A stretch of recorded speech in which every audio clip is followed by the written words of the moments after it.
አቶ ደረጀ እንግዲህ ከባድ ስህተት ሰርተዋል። ይኸውም እንግዲህ አብርጌድ በቤት ውስጥ መትታው በሞተው ሰውዬ ምክንያት ማለት ነው። ይኸውም እንግዲህ ልጁ በሆስፒታል ለመውሰድ መኪና ውስጥ ባስገቡት ሰዓት እንግዲህ ሆስፒታል ሳይደርስ መሞቱ ነው። ያም እንደሆነ ደግሞ ለፖሊስ ማመልከት ሲገባቸው በቤታቸው ግቢ አምጥተው ከግቢያቸው ውስጥ ቀብረውታል።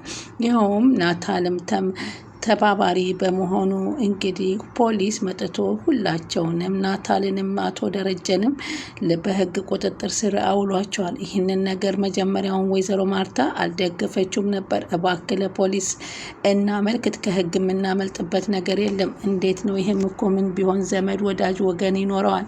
እንዴት ነው በግቢያችን ቀብረን ዝም የምንለው? በማለት እየተጨነቀ ራሱ እየቆፈሩ ሲቀብሩት እንኳ አሁን እኮ እናት ትኖርሃለች፣ እህት ትኖርሃለች፣ ወንድም ይኖርሃል፣ ቤተሰብ ይኖርሃል እያለ ስቅስቅ እያለች እያለቀሰች ነበር። ግን ይህን ተው ከማለት ብታልም አቶ ደረጀ ግን በጊዜው ይህንን አላሰቡትም ነበር።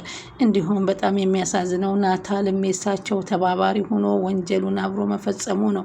በዚህም ምክንያት እንግዲህ ሳያስቡት በቤታቸው ውስጥ የፖሊስ ጩኸት ይጮህና ፖሊሶች በግቢያቸው ይጥለቀለቃሉ።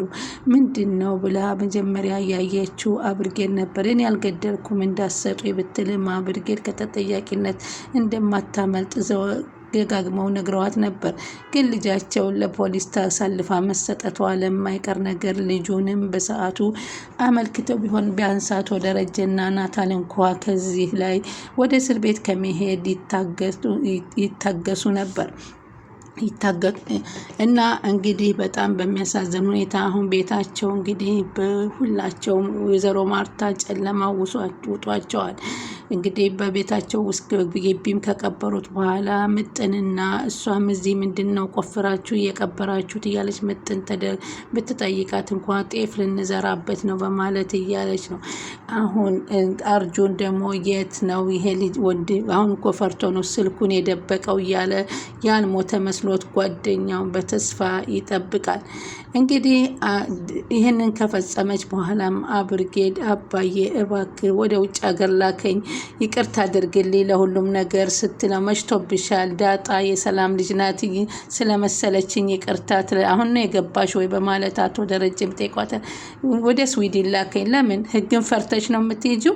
ህግ እንዳይዘሽ ነው? እንግዲህ ህግ እንዳለ ያወቁ ሬሳውን ሲቀብሩ ህጉን እንዴት እንዳላስታወሱ አቶ ደረጀ በጣም ያሳዝናል።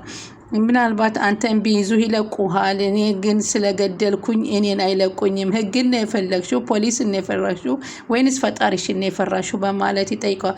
መታሰር አልፈልግም በማለት ስትሰው በመግደልሽ ግን መጀመሪያ ያስከፋሽው አትግደሉ ያለውን ፈጣሪሽን እንደሆነ መጸጸት መፍራት ያለብሽ ፈጣሪሽን ነው በማለት ፖሊስን አይደለም እያሉ ነበር የሚያስተምሯት። እሷ ግን የገደለች ሰውዬ በመንፈሱ እየመጣ ተቀምጣም ተኝታም ሊያስቀምጣት አለመቻሉ አብርጌድ እንግዲህ በጣም በጭንቀት ተውጣለች። አሁን ዛሬ አንቺ ይህንን ሰው ገለሻል፣ እውነቱ ይደበቅልኝ እያልች ነው። አንዴ ስዊድን፣ አንዴ ኬንያ፣ አንዴ ማል ውሰዱኝ እያላችሁ ነው። ፈጣሪ መፍራት የነበረች ለምን እንደሆነ ንገርሽ፣ ሰው በመግደልሽ የምድሩን ባይሆን የሰማይ ህይወትሽን ማበላሽተሻል።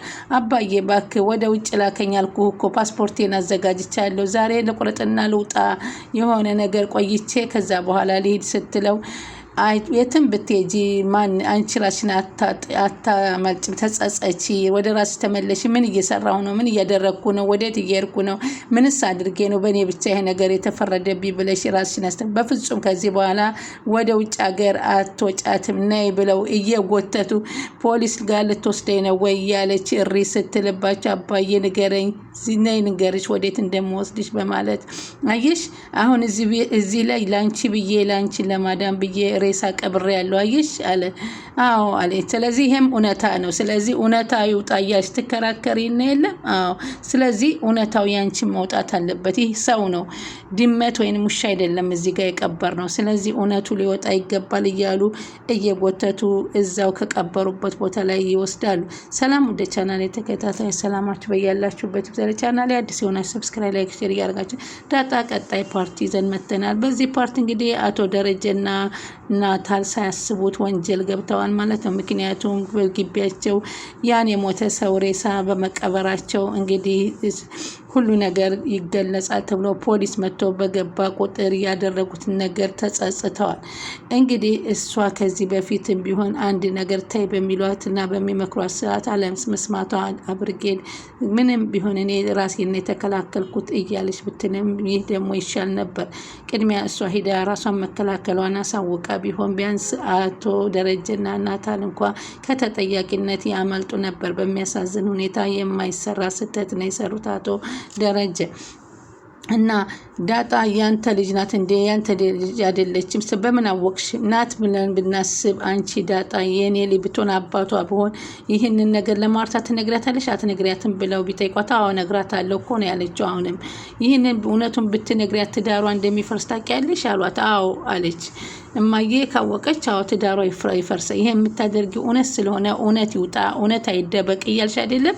እውነት መታወቅ አለበት ብለሽ ስለምታምኒ አይደለም? አዎ አባዬ በጣም ጥሩ። እንግዲያውማ አንቺም የገደልሽው ልጅ እዚህ ቤት ውስጥ ግቢያችን የተቀበረው እውነት ነው አይደለም? አዎ አሁን ስለዚህ ይህን እውነታውን ይውጣ ካልሽ ደግሞ ከአንቺ ነው እውነታው መገንዘብ ያለብሽ።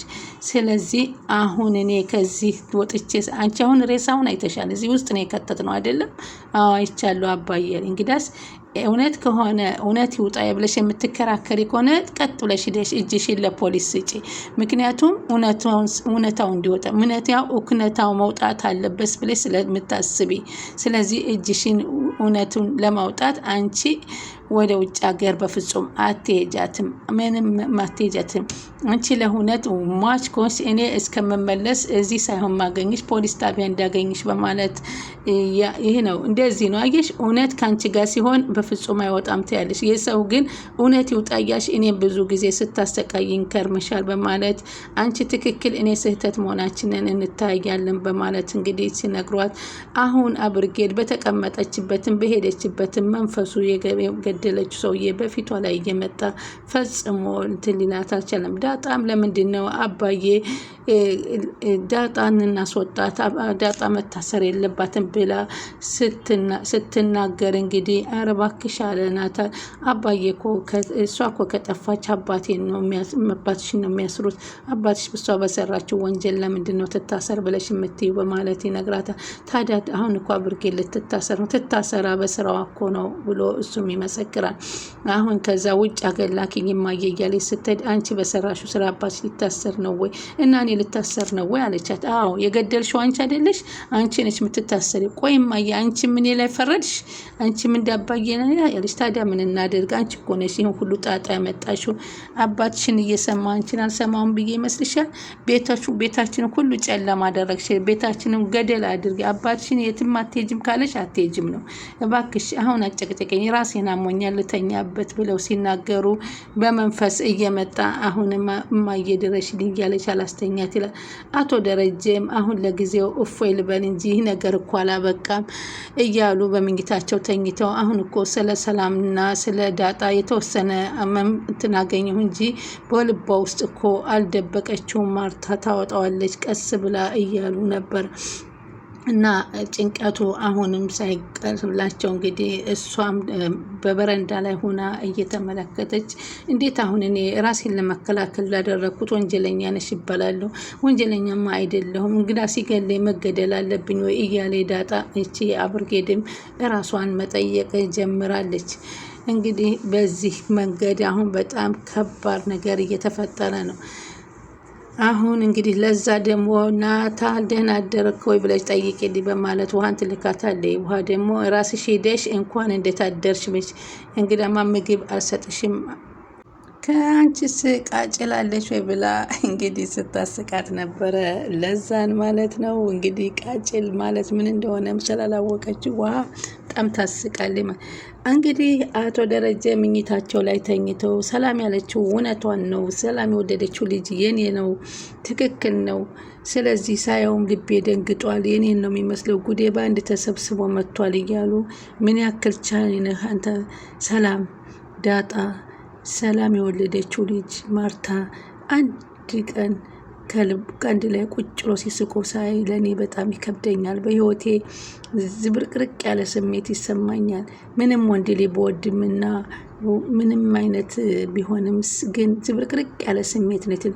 አምላኬም ብዙ ጊዜ ወንድ ልጅ እንዲሰጠኝ ለምኜው ነበር፣ ግን በዚህ መንገድ አልነበረም። በተከበርኩበት ትዳሬ ከተከበረው ሚስቴ ከማርታ እንጂ ከሌላ አልጠየቅኩም ነበረ። አሁን ግን ምን ሁልጊዜ እነሱን ሲያቅፉ እኔ ለሴ ልጅን ሳቅፈው በጣም የተለየ ስሜት ነው የተሰማኝ። ወንድ ልጅ በጣም ነው ደስ ያለኝ። በዚህ መንገድ ግን ሊያስደስተኝ አይገባም። ማርታም ቢሆን የዳጣን ነገር በልቧ ይዘዋለች። እኔ እንዳይከፋኝ ብላ እንጂ የተወችው ነገር አይደለም። የዳጣንም በቀጠሮ ይዘዋለች። አሁን ጊዜ ጭንቄ ጊዜ አገኘ እንጂ እኮ ጭራሹን ጠፋ ማለት አይደለም። ጊዜ እየሰጠኝ ጊዜ በሰጠ ቁጥር ግን ምን አውቃል። አብርጌት ደግሞ ፈጣሪ ይህን ነገር ሊያስተምራት ይሁን ይህ ነገር የተፈጠረባት። ይህ ግን ለትንሽ ጊዜ እኔንም ትንፋሽ ሰጠኝ ብለው ሳይጨርሱ ነበር አብርጌድ እየሮጠ ገብታ ፖሊስ መጣ ብላ ቤቱን እንግዲህ ያተራመሰችው። እንግዲህ ፖሊሱ ሲመጣ ትልቁ ስህተት ሬሳውን አለመገኘቱ ስለሆነ በጣም ያሳዝናል ማለት ነው። ላይክ ሼር እያደረጋችሁ ይጠብቁን።